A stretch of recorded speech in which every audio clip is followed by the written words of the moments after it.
on va, puisqu'on est en Bretagne, il faut s'ancrer dans les produits et les spécialités, alors que Yann Kefelec attaque sa deuxième complète ce matin, bien entendu. Ah, regardez, ils sont là, les Bretons, là, derrière moi. Ah, on peut applaudir le chef, le crépier. Voilà, qui a fait des galettes complètes absolument merveilleuses. Mais on va retrouver pas très loin d'ici Christophe Chastanet, qui lui aussi découvre les produits bretons, Christophe.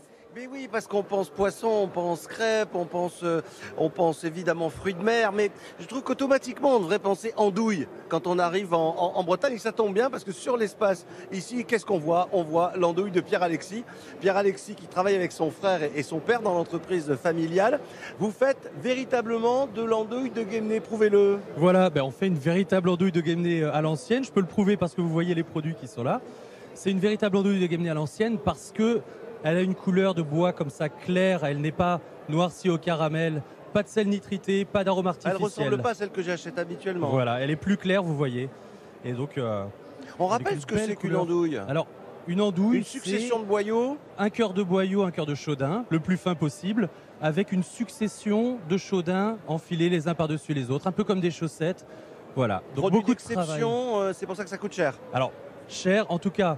Beaucoup de travail manuel, beaucoup de savoir-faire, beaucoup de patience, beaucoup d'amour. Voilà, une entreprise familiale à Plélan-le-Grand. Exactement. Merci Pierre-Alexis.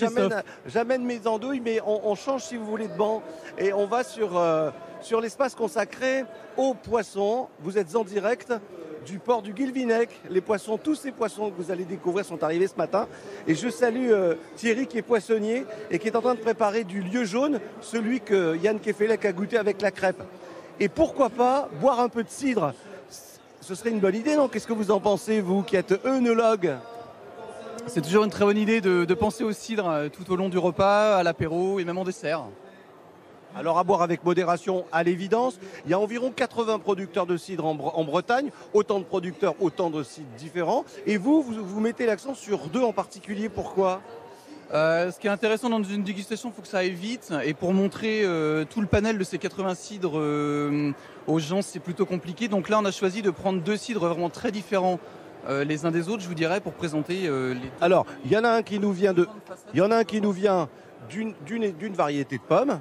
C'est ça, donc le premier qu'on fait déguster, c'est le seul heureux cidre label rouge de France, donc le Royal Guilvic, qui a beaucoup de particularités, dont une, c'est d'être élaboré qu'avec une seule variété de pommes. Et puis après, on part en Cornouailles pour là un cidre plus traditionnel, très vite. Voilà, où là, on va avoir un cidre beaucoup plus structuré, avec plus d'amertume et plus d'astringence.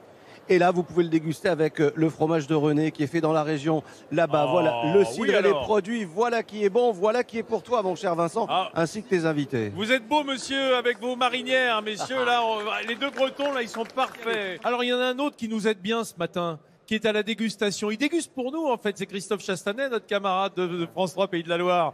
Christophe, où te trouves-tu maintenant? Je suis dans les Pays de la Loire et je vous le prouve, puisque regardez, si vous regardez cette belle brioche, vous allez voir le double cœur qui symbolise, qui représente la Vendée. Et cette brioche, c'est Michel Rorté qui la réalise depuis maintenant 20 ans. Michel, la brioche, elle est née comment en Vendée? Alors, elle est née à Pâques, déjà. On faisait l'Alice Pâques haute, qui est une brioche tressée, enfin un gâteau tressé, très serré, qui a été amélioré par la suite pour donner cette belle brioche bien développée et bien levée. Alors, en Vendée, on achète de la brioche, on achète de la gâche. Quelle est la différence entre les deux? La différence principale, c'est de la crème fraîche dans la gâche qui donne un moelleux supplémentaire. Voilà, on peut fabriquer de la brioche depuis 20 ans et ne pas avoir de brioche. Merci. Michel, alors maintenant, on quitte la Vendée pour aller en Loire-Atlantique. Mais pour ça, moi, j'ai besoin d'un paludier qui est avec moi. Bonjour Pierrick. Bonjour. Alors, ce qu'il a entre les mains, c'est de l'or. C'est de l'or blanc, oui, c'est du sel. Car, vous le savez, tous les grands chefs français et même dans le monde entier utilisent notamment la fleur de sel. Qu'est-ce qu'elle a de plus que les autres, la fleur de sel?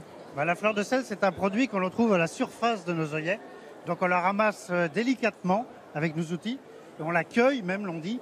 Et quand on la cuisine, les grands chefs disent qu'elle a un goût de violette un petit peu. D'où le nom. Et bien voilà, une explication poétique ne fait jamais de mal, n'est-ce pas mon cher Vincent? Alors Pierrick, si je donne par exemple ce sel-là à Yannick, qui est là, qu'est-ce qu'il en fait? Ce sel-là, on va s'en servir nous pour saler tous nos produits. Sel sec de Guérande pour le saumon de Piriac.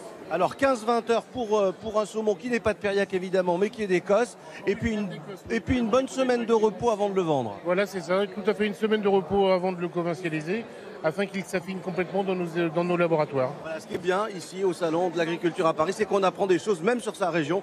Voici le saumon de Piriac-sur-Mer. Je vous en rapporte évidemment, cher Vincent. Merci Christophe. Et je rappelle que saumon, saumur. Saumon, il tire son nom du sel, hein, le saumon, parce qu'il était évidemment salé et fumé en l'occurrence.